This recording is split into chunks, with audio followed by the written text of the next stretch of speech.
Bei Popstar Never Stop, Never Stopping geht es um den Connor For Real.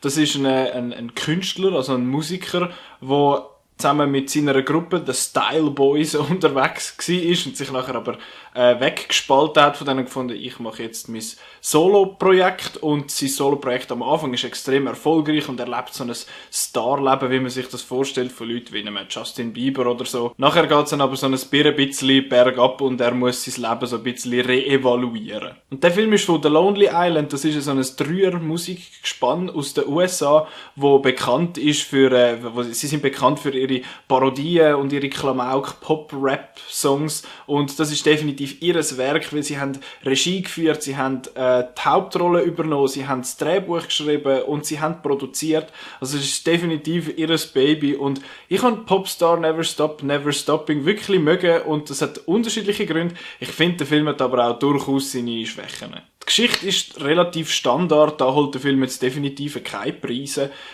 Vor allem aber im ersten Drittel, sage ich mal, ist es wirklich eine extrem präzise Parodie auf das ganze Superstar, Popstar, extravagantes Leben, inklusive der ganzen Ignoranz und dem verkrampft wollen cool sein und verkrampft wollen Erfolg zu haben. Und das haben sie da eben, wie gesagt, vor allem in der ersten Hälfte, sagen wir mal, sehr gut bereicht. Am besten funktioniert die ganze Parodie aber definitiv in den Songs, und sie sind ja bekannt, wie gesagt, für ihre lustigen Songtexte, und das ist da wirklich genauso der Fall. Ich habe mich kaputt gelacht ab ihren Text. Wenn sie findet, dass die Mona Lisa zum Beispiel ein überbewertetes Stück Scheiße ist, oder wenn er in seiner Ignoranz eigentlich versucht, ein Lied über Gleichberechtigung zu schreiben, aber dann in jedem zweiten Satz sagt dann, hey, ich bin dann nicht schwul, und das ist extrem treffend, und die Songs sind so grossartig, und dann, wenn die Songs kommen, dann ist der Film definitiv am besten. Und neben dem, dass es gute Parodien sind, die clevere Texte haben und irgendwie gute Seitenhiebe immer so ein bisschen verteilen, sind es meiner Meinung nach wirklich gute Pop-Songs. Der Andy Samberg und seine zwei Lonely Island-Kollegen, der Akiva Schaffer und der Jorma Taccone, ich glaube, die heissen so, die bringen ihre Performances definitiv. Sie sind unglaublich lustig, und ich meine, sie kennen sich auch, das sind gute Kollegen, und das merkt man auch da, das funktioniert extrem gut, sie haben mega den Plausch, und vor allem der Andy Samberg als Connor For Real verkauft die Rolle so dermaßen gut, er ist grossartig in dem Film. Und dazu kommen absolut grandiose Cameo-Auftritte, so kleine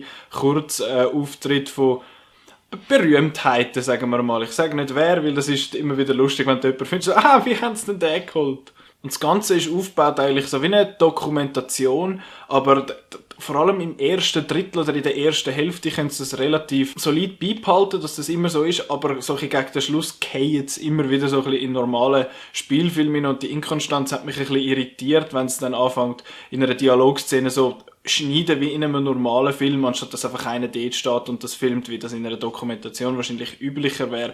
Das habe ich ein bisschen schade gefunden, dass man dort nicht konsequent das durchgezogen hat. Und dann, wenn der Film so ein bisschen in den Spielfilm reingeht, habe ich das Gefühl gehabt, hat er mich ein bisschen verloren. Dann ist er definitiv am schwächsten gewesen. Vor allem im Mittelteil hat er für mich extrem viel Tempo verloren, und weil sie sich einfach mit so viel Belanglosigkeiten umgeschlagen haben. Und ich habe gefunden, so, bringt mal wieder doch einen Song oder bringt doch mal wieder ein bisschen etwas Gutes. Er ist nicht schlecht in dieser Zeit, aber der restliche Teil vom Film ist einfach viel besser. Ich finde Popstar Never Stop, Never Stop, ich will den Titel nicht mehr sagen. Hey. Ich finde, das ist eine absolut glatte und gelungene Parodie auf dem ganzen Superstar, Popstar-Leben mit tollen Songs und guten Darstellern vor allem. Die Geschichte und der Film ist jetzt nicht die Neuerfindung von der Parodie oder so, aber sie funktioniert, sie ist interessant genug aufgeleistet. Die Story ist sonst relativ langweilig, und auch vor allem im Mittelteil hat es mich dann recht verloren. Unter dem Strich finde ich, dass Popstar durchaus ein sehenswerter und mehrheitlich doch auch wirklich ein lustiger Film ist. Popstar Never Stop, Never Stopping hat es leider nie in die Schweizer Kinos geschafft. Wahrscheinlich, weil der wenigste Schweizer The Lonely Island wirklich ein Begriff ist, und der hat sich wahrscheinlich nicht so gut vermarkten lassen in der Schweiz. Aber ab sofort ist er auf DVD und auf Blu-ray draussen, und vielleicht kann man den auf meiner Facebook-Seite ja sogar gewinnen, wer weiß. Und ich danke euch vielmals, dass ihr das Video angeschaut habt, und ich sehe euch beim nächsten Mal.